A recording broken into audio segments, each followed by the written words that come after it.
Chori ki tati payali anachi dal.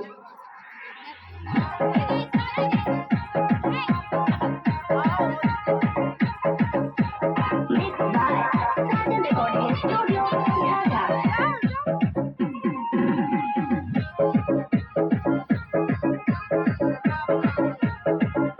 DJ पर नचे चली है खूब चमाचम डीजे पर नचे चली है खूब चमाचम नचे चमाचौड़ी बजाए चमाचम छोड़ी के तू हो पायलिया नचे चमाचम छोड़ी के तू हो पायलिया नचे चमाचम छोड़ी के तू हो पायलिया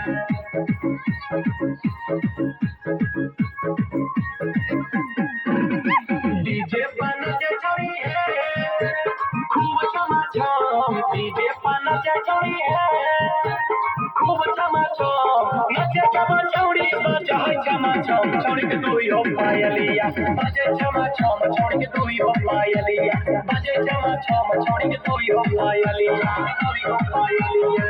चमाचम छोड़ी के तू हो पायलिया बजे चमाचम छोड़ी के तू हो पायलिया Sajan Recording Studio, Dhaka.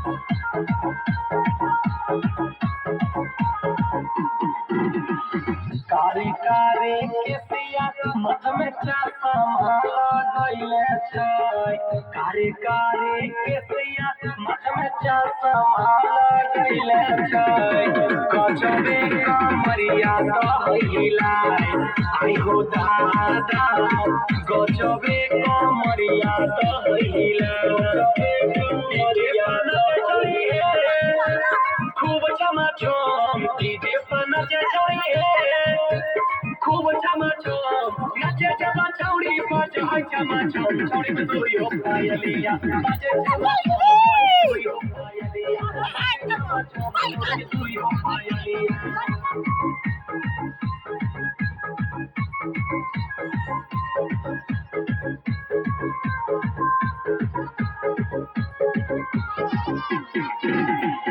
DJ वाला भैया डीजे गाना बजाबो डीजे वाला भैया डीजे गाना बजाबो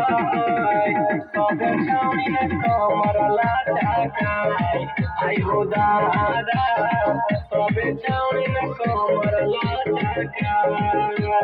डीजे पर नचे चली है खूब चमाचम डीजे पर नचे चली है